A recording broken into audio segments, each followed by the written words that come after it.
Walaupun mereka menggunakan motosikal superbike dan naked bike, berbanding dengan skuter 125, dijangkakan kita akan jumpa mereka juga kat depan sana.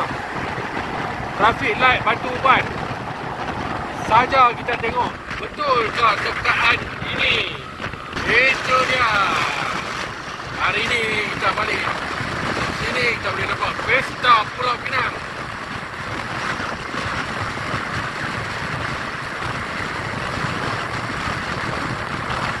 Malam Jumaat, main Syah sikit. Tengok macam mana Pesta Pulau Pinang malam Jumaat.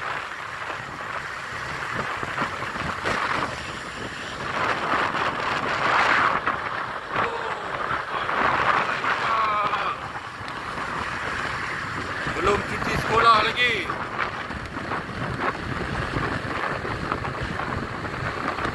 Itu dia.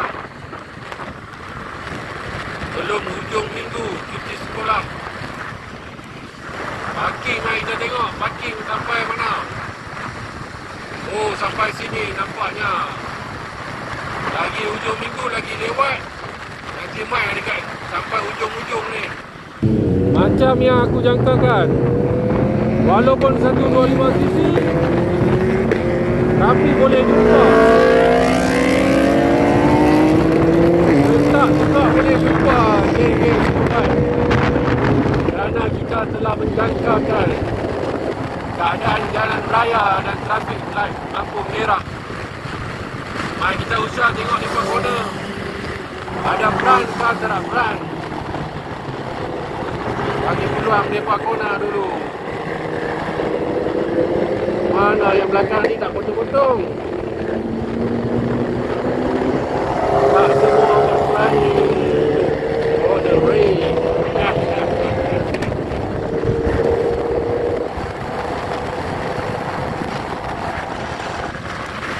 Seperti yang dijangkakan, pasti kalau main dalam town, berapa cc pun 1000 cc super bike dengan 125 cc skuter tetap akan jumpa juga. Tapi kalau highway, jangan cakap lah. Okey, ciao dulu.